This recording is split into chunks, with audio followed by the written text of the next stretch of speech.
Bismillahirrahmanirrahim. Assalamualaikum warahmatullahi wabarakatuh. Innal hamdalillah nahmaduhu wa nasta'inuhu wa nastaghfiruh wa na'udzu billahi min shururi anfusina wa min sayyiati a'malina. May yahdihillahu fala mudilla lahu wa may yudlil fala hadiya lahu. Asyhadu an la ilaha illallah wahdahu la syarika lahu wa asyhadu anna Muhammadan abduhu wa rasuluh. Allahumma shalli ala Muhammad wa ala alihi wa sahbihi ajma'in. Qala Allah ta'ala fi kitabil karim, a'udzu billahi minasy syaithanir rajim. Ya ayyuhalladzina amanu taqullaha haqqa tuqatih wa la tamutunna illa wa antum muslimun. Wa ba'du. Hadirin rahmatullah, marilah pada sore hari yang cukup sejuk ini kita bersyukur kepada Allah Subhanahu wa taala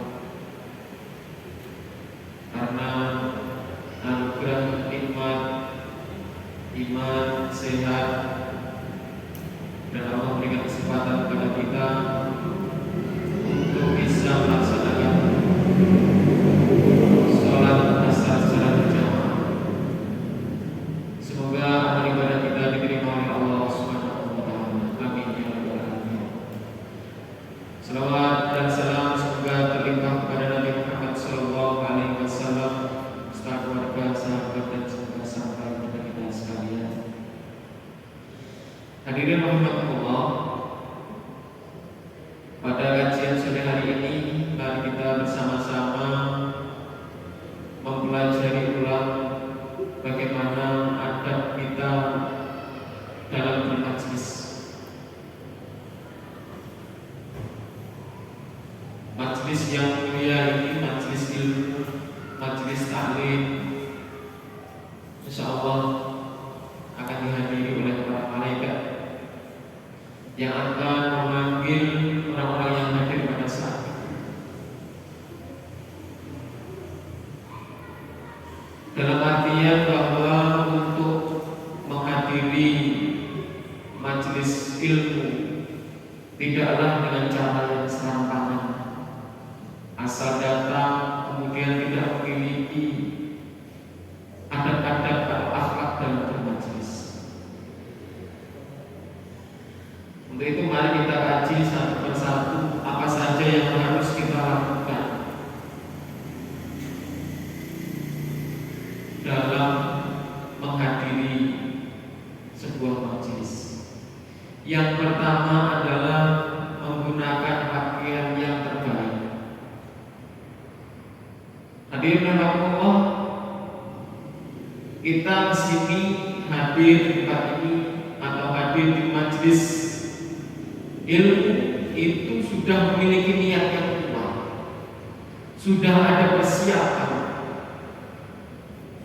Setelah ini saya akan menghadiri apa? Maka pakaian apa yang terbaik, yang cocok untuk menghadiri majelis ini? Maka dipilihlah pakaian yang terbaik yang kita butuh. Pada umumnya menggunakan baju tampang.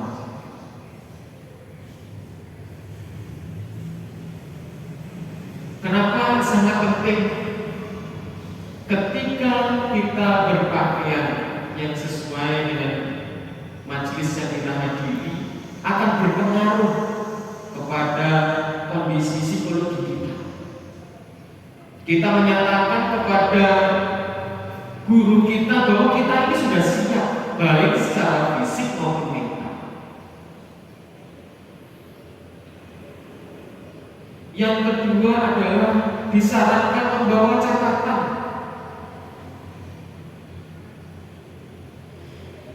Hafalan kita, daya ingat kita tidak seperti para sahabat dikatakan menurut ilmu psikologi, daya tangkap, daya respon seseorang itu tidak lebih dari 15 menit. Setelah itu konsentrasi sudah mulai menurun. Maka perlu dibantu dengan catatan. Hal-hal yang penting yang sekiranya bisa kita jadikan poin-poin untuk mengingat kembali apa yang sudah disampaikan. Boleh jadi saat ini tidak berupa buku dan pulpen. Alat komunikasi kita sudah bisa kita jadikan untuk mencatat hal-hal yang penting. Misalkan di notes, aplikasi notes dan lain sebagainya. Hadirin rahimakumullah, kita mengikat ilmu yang telah diberikan itu dengan catatan, dengan mencatat. Jangan sampai apa yang telah disampaikan itu tercerai-berai. Kita perlu mengikatnya dengan catatan yang ada padanya. Yang ketiga adalah fokus dan konsentrasi pada materi yang disampaikan. Kajian sore di Masjid Salman ini tematik, maka kita harus mengetahui. Dan sebelum berangkat boleh jadi kita mempelajari terlebih dahulu. Kemudian diperkuat dengan penjelasan-penjelasan yang disampaikan oleh pemateri.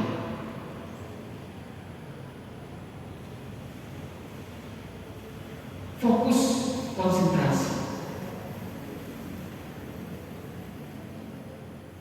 Yang selanjutnya adalah ini di luar bulan suci Ramadan, diperbolehkan membawa makanan untuk dinikmati bersama setelah majelis.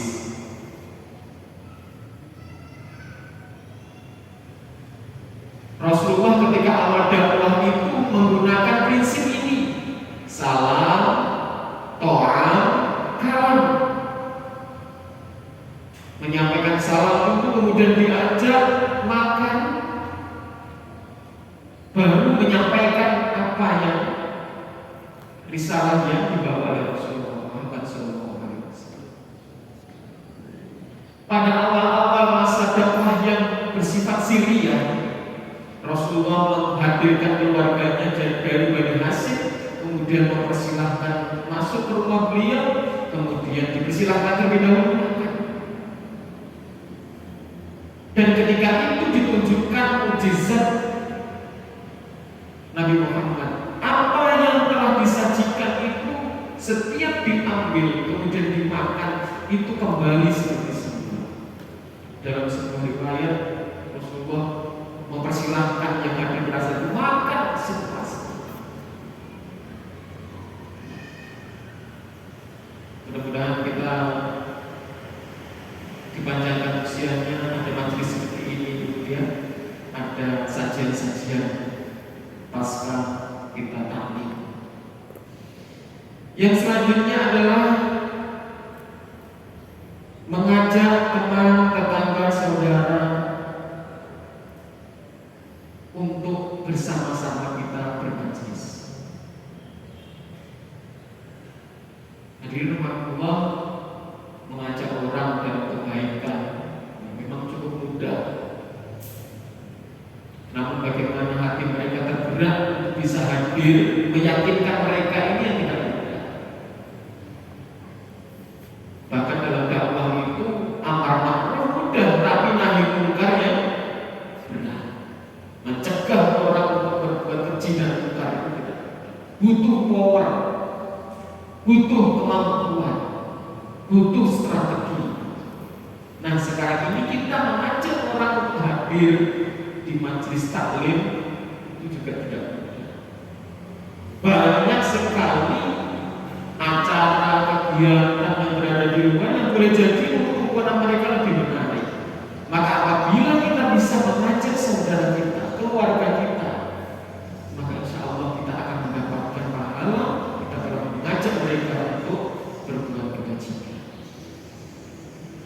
Yang selanjutnya adalah tidak berbicara dengan teman kita di sebelah kanan kiri kita yang bisa mengganggu konsentrasi peserta yang lain. Ini yang memang agak sulit kita hindari. Kadang-kadang apa yang disampaikan oleh pemateri, oleh dai, ya memunculkan sebuah pertanyaan yang awalnya disampaikan kepada kanan kiri kita. Apa yang disampaikan Ustaz tadi itu gimana? Itu belum selesai, kajiannya belum selesai. Nah, tapi mulai menggelitik hati untuk bertanya kepada kanan kiri kita. Ini kita tidak diperkenankan untuk berbicara dengan orang lain karena mengganggu konsentrasi peserta. Nah, di era seperti ini, maka adab yang selanjutnya adalah mohon yang membawa alat komunikasi bisa di silent atau dinonaktifkan. Hadirin Allah, sering terjadi bagi yang tidak ada yang memperingatkan, ada jamaah yang membawa alat komunikasi ketika khutbah berlangsung itu HP mereka itu berderi, akan sangat terasa sekali konsentrasi kita terganggu dengan suara HP.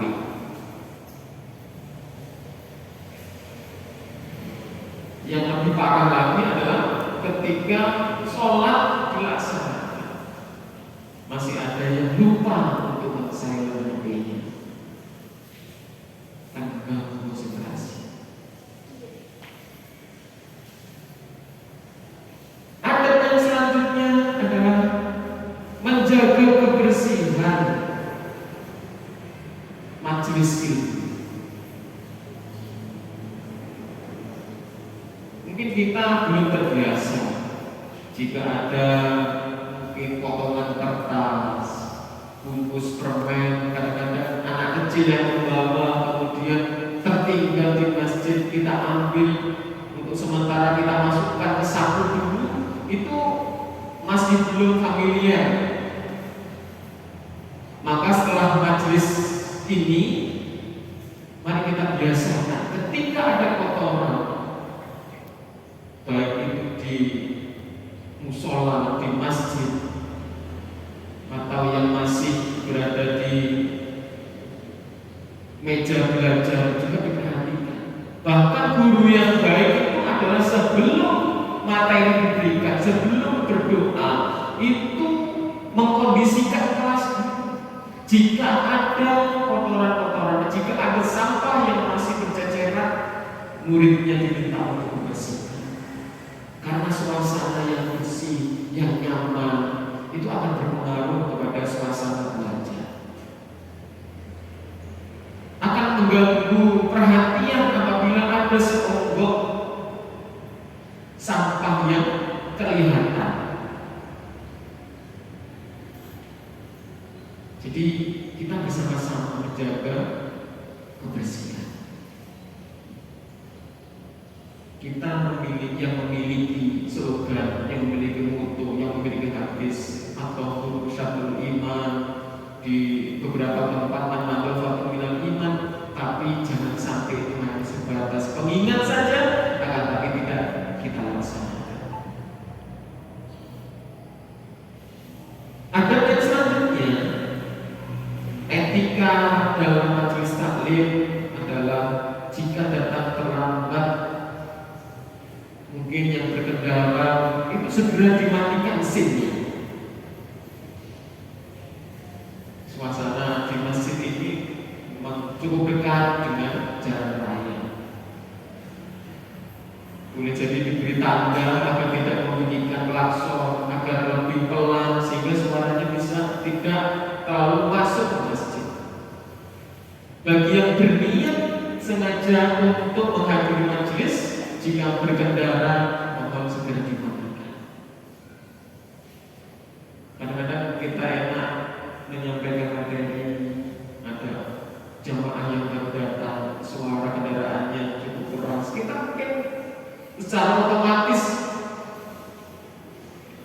kepala kita akan menengok siapa yang hadir.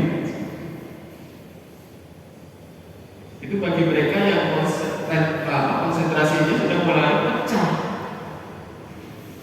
Kita melihat siapa yang hadir. Yang selanjutnya adalah tidak memain-mainkan apa yang kita bawa seperti pena, buku. Ini seperti adat kita ketika sudah khotib naik mimbar. Rasulullah menyampaikan tidak boleh mindah-mindah batu, atau saat ini mungkin sedang menggunakan tasbih, itu dihentikan semua. Kalau di sini dijelaskan memainkan pena, di tombolnya ditekan, dilepas lagi, itu nanti akan mengganggu konsentrasi. Dan selanjutnya adalah ikut membantu membersihkan alat makan dan minum ketika setelah taklim ada kegiatan makan bersama. Ini ada yang luar biasa. Tahu kita agar apa yang sudah disiapkan oleh masjid itu setelah selesai acara semuanya kembali seperti semula, bersih. Datang semuanya rapi dan bersih, pulang juga rapi dan bersih. Yang terakhir, Allah, jika kajian itu sudah dimulai, yang terlambat datang tidak perlu mengucapkan salam. Tapi ada beberapa pendapat tetap mengucapkan salam. Iya, kalau yang hadir itu satu kali selesai. Tapi jika banyak jamaah yang terlambat terus mengucapkan salam, itu tidak akan pernah selesai materinya. Baru datang mengucapkan salam, tidak jawab, karena mengucap salam itu hukumnya wajib. Maka cukup hadir, atau ketika ingin pamit keluar minta izin menggunakan isyarat. Ini adab-adab dalam bermajlis. Dengan demikian hadirin Allah, apabila kita terlambat, maka kita usahakan menanyakan materi sebelumnya yang kita tidak bisa mengikutinya, sehingga materi yang disampaikan itu menjadi utuh. Agar pemahaman kita itu utuh. Jangan-jangan baru separuh kemudian tidak ada layak ulang. Apa yang disampaikan oleh David tadi seperti ini, kan ternyata ada kajian sebelumnya yang menjelaskan hal itu. Dia datang berada di tengah-tengah kegiatan taklim sedang berlangsung, maka pemahamannya tidak seluruhnya bisa direspon. Dan selanjutnya Allah, apabila kegiatan majelis taklim itu sudah selesai, maka ditutup dengan doa kafaratul majlis. Subhanallahumma wa bihamdika asyhadu an la ilaha illa anta astaghfiruka wa atubu ilaik. Boleh jadi pada saat kegiatan ini kita lakukan ada kata-kata yang kurang berkenan. Boleh jadi kita melakukan tindakan-tindakan yang seperti tadi, melanggar adab dalam bermajlis. Maka setelah kafaratul majlis itu kita ucapkan semoga apa yang kita lakukan ini diampuni oleh Allah SWT. Ketika keluar dari majlis taklim, kita dalam kondisi dosa kita diampuni oleh Allah SWT.